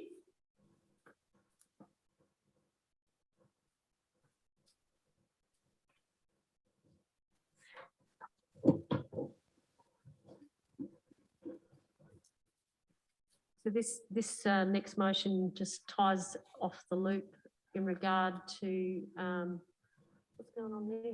You've lost something. Oh, right, your bag. No worries. Thank you. I think that this next motion ties off the loop. Are you happy to move that way, Deputy Mayor? Seconded by Councillor Vallalonga. Any discussion? Yeah. And Councillor Goldstone. Do you wish to speak, Mover, before I go to? No, I just think this just tidies up what our previous motions and ties it into this. So I'm happy. Councillor Davies and then Councillor Goldstone. Yeah, I mean, my only criticism, I guess, is that I don't know, 100 words seems like it might be quite short. My preamble for the for my motion on notice, which didn't show up in the agenda again, but it was about 350 words because I needed to say, well, here's the relevant parts of the Planning Act and all of that kind of stuff as background information. And so I wouldn't be able to do something like that if there was a 2-paragraph restriction on preamble to motion of notice. So what about if we say 250, which is 1 page? What about a 1-pager? Mover, are you comfortable with that? So the council adopts the code of practice as amended. So i.e. 250 words rather than 100, that's 1 page. And I think any more than 1 page is overkill. You know, you can edit accordingly. Does people feel comfortable with that? Yep. Deputy Mayor, you're the mover. You're comfortable with that? Yeah, even 200, but yeah, I mean, I think it's something as a group of councillors we sort of settle on a figure on. But yeah, I mean, 200. Yeah, 200's nearly a page. So yeah, I think sometimes it may be a lot less. You know, there might be 30 words, and other times. Yeah. So just a bit of flexibility. So a max of 200. You comfortable with that? Yeah. Okay. I.e. 200 words. Okay. Any other discussion? Yeah. Sorry, yes, Councillor Goldstone, thank you. Just a quick comment. On the agenda, we're on the heading of comment discussion where the motion is done in italics. It uses the word shall, so it now becomes compulsory to provide the preamble. What page are you on? Can you just tell us which page? 49 of 75. Are you in? You're in the comments. Yeah, comments discussion. Motion shall be accompanied. So may be accompanied. Yeah. May. Otherwise, Cubs can vote for a yep. I think that gives flexibility to people. Yep. You don't have to have, yeah. Okay.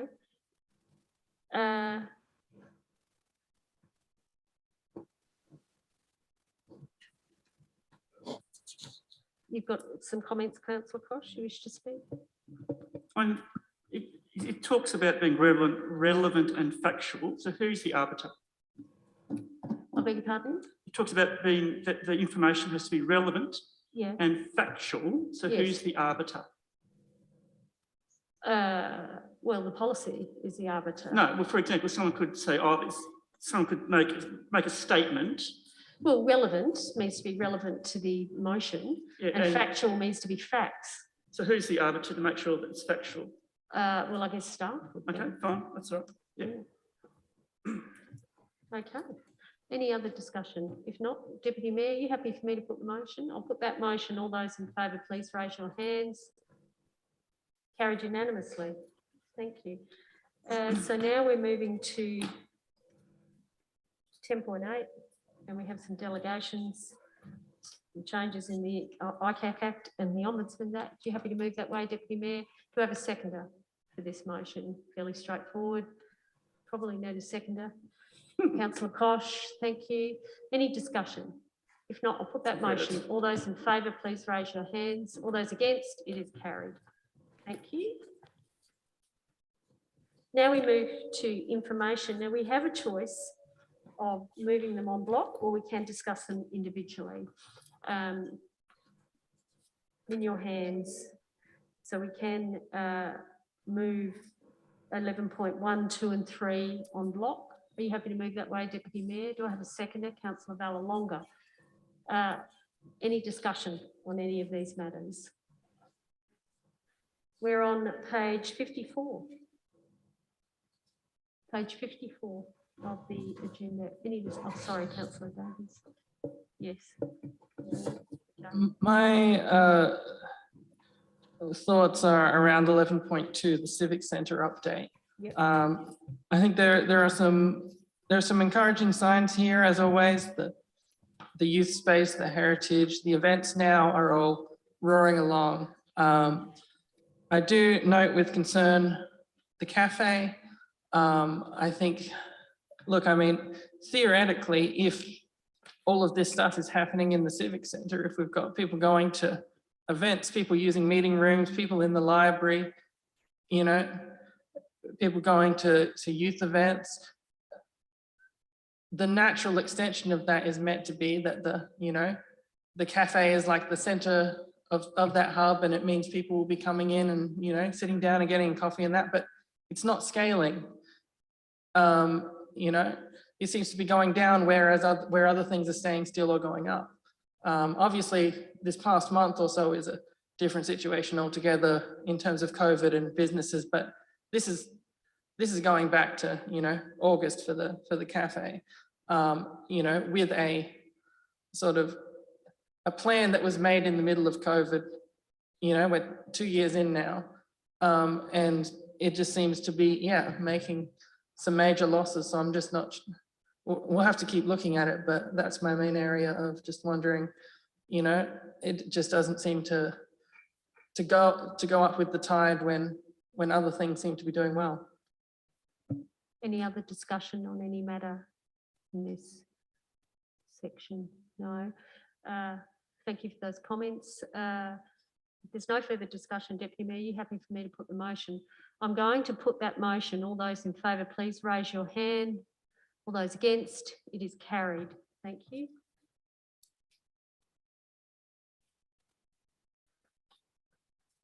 So we don't have any recommendations from committees. We don't have any external bodies reports. We don't have any questions on notice. Questions without notice? There be none. Councillor Samble. Mayor Karen, it's to do with, you know, like the matters that we discuss at council meetings when there's an item to discuss or talk about. So everybody sends an email to each other and all that sort of stuff. But it's really starting to concern me whether it's to do with car club building a shed, or whether it's to do with so many other different matters that go on in our community to do with the cycling path and all those sort of things. And as a councillor, you send out an email. Now, I'm no good at correspondence and how to do an email like Councillor Hughes, Councillor Kosh and them can, because they're perfectionists. But no one answers them. And I tend to think sometime I sort of look at the wall and say, is there anybody out there? I mean, we've been a long time since our last meeting and that last time we got together. And I've sent out emails to everybody, and it's certainly to do with the cycling path, and people are coming to me and saying, what's going on? You know, is it going to happen? Because there's going to be law courts, there's going to be this, there's going to be that. And I'm saying, well, hang on, I haven't heard back from anybody. And I was just wondering whether anybody's alive. Oh, sorry. Oh, shit. I think Councillor Little, he replied, and he agreed, but no one else did. I've walked the path, I've looked at these sort of things and how it really works. I've talked to residents along the way to do with the bicycle path and so forth, to do with the shed. I'm really wondering how many councillors here tonight have actually been to the site between the bowling club and the tennis court and seen the vacant land there where the Baton Club was. It's a perfect venue for a perfect establishment, not a tennis court that people aren't playing tennis. So there's a lot of these sort of things where sometimes I feel like I'm in this boat by myself. And I'm just wondering if this year, 2022, we can have a better get together with each other. So if Councillor Fraser's got a problem to talk about and so forth, and we spend a little bit more time at a council meeting where we have this open discussion about some of the things that have been involved with. I mean, Councillor Davies put that motion up about the heritage things. Well, I've never been involved with heritage, you know, but, you know, and I don't believe heritage is to do with tourism. So I'm probably an odd bod. But I've just been to Victoria. And if you want to see heritage, go to Victoria. Now, you know, over here, we can't even fix up a rocky wall. And when I saw this, I thought, good one, Cody, we'll move with that. So I got in touch and said, yeah, this is good. I think it's great. How many other councillors did that? You know, like support to each other is so important to you too. Because if we support, then you support. We know you give good support. But I'm just a bit, you know, I suppose mixed up about the fact that we've got to move forward. Let's make 22 a really good one, but let's work better together. Thank you, Councillor Samble. Any other questions without notice? We'll keep moving. Council member attendances and activities. So, well, it's been reasonably quiet. I'm going to just go through. I was fortunate to get a meeting with the CEO of the Barossa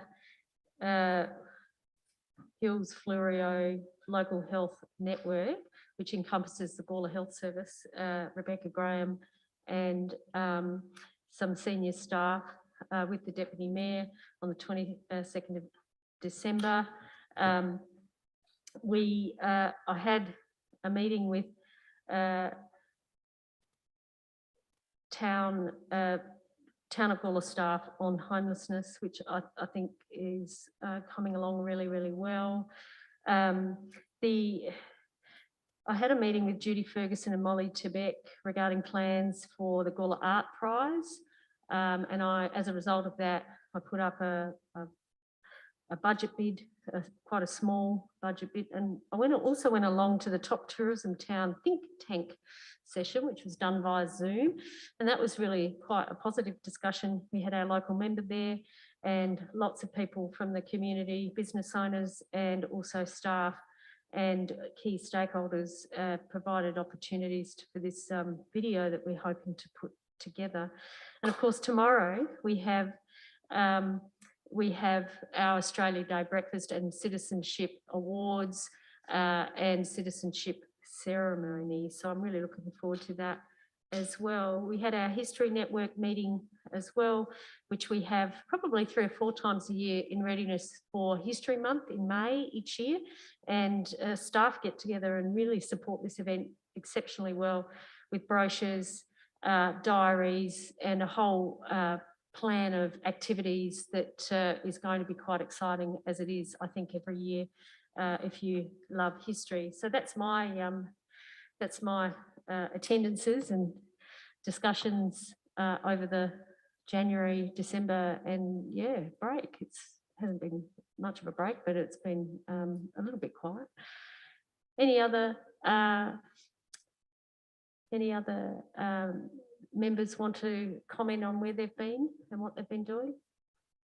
Yes, Councillor Sandball. Thanks, Mayor Karen, but you missed out a lot of things, which I'm very proud of.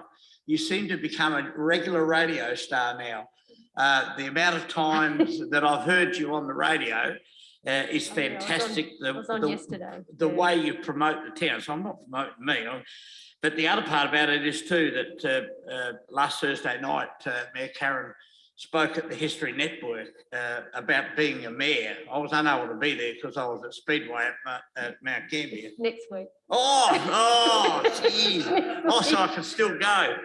But I haven't done it yet. And the other thing is, I think whoever's putting together all the in our local paper, the Bunyip, I thought the last Bunyip was absolutely fantastic. The way it promoted the town, promoted our vision, and all that sort of stuff and so forth. So we've got to see more of that, and I think it's great. So I say thank you very much, because I think we're really on the right path of doing the right thing, and I'm sure Brendan is taking these notes and that and so forth. But does that mean we have to pay Brendan more money? I'm not sure about that. But sure, he'd want more money. But it's been great. But yeah, no, I think everybody's had a fairly good break over this period of time. Of course, because of COVID, there's not a lot been going on, but been great, and I'm looking forward to 22. Any other elected members' attendances or activities? Okay. I'm happy to, if somebody'd like to move, we can include the verbal and written updates. You happy to move that way, Councillor Sandball, and seconded by Councillor Ballalonga. Yes, but so the list of events and invitations attended by the Mayor, and also the verbal updates provided by Councillor Sandball be included in the minutes, please. Moved by Councillor Sandball, seconded by Councillor Ballalonga. All those in favour, please raise your hands. Carried unanimously. Thank you. So that concludes. I think we might have a quick break of 10 minutes. And then we'll come back and start dealing with the confidential reports. Thanks, everyone.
Okay, let's get started, everyone.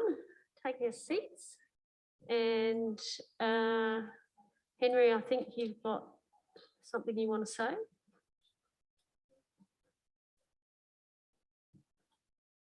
Oh, we thought we were going to do it at the beginning. Why don't we do it at the beginning and just get it out of the way? Chris, have you got something up that we have to put up?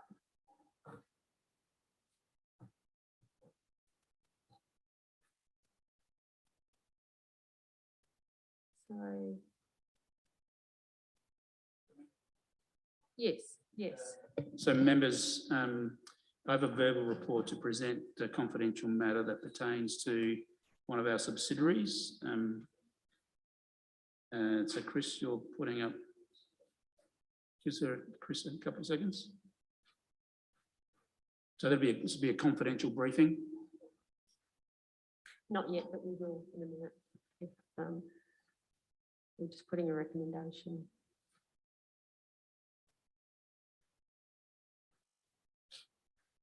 Okay, so there is a motion there to go into confidence that will only include the CEO and the minute taker. So if that gets passed, we'll ask people to just step out the room. It'll only take about 10 minutes and then we'll bring people back in. So CEO, if you could just repeat what you just said. Yeah, so the matter pertains to the personal affairs of one of our employees associated with council's subsidiary, which I've previously spoken to, and it's appropriate that I have that conversation with you in confidence. So we have a motion here. This is in regard to the unreasonable disclosure of information concerning the personal affairs of any person. So are you happy to move that way, Councillor Samble? Do I have a seconder? Oh, I don't know who, I think Councillor Davies. I think I saw your hand first, seconded by Councillor Davies. If somebody could just explain the reasons why we're going into confidence, I think it's actually quite important. Maybe the, who was the mover? I can't see the mover. Councillor Samble, do you want to explain why we're going into confidence?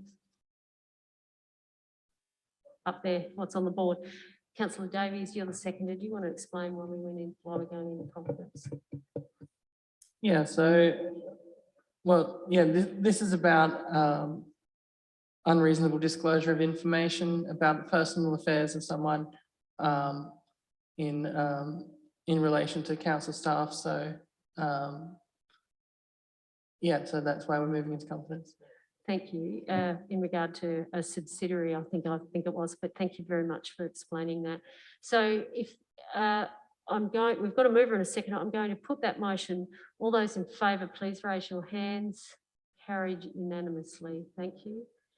I don't know where he's gone. He's gone. I don't know where he's gone.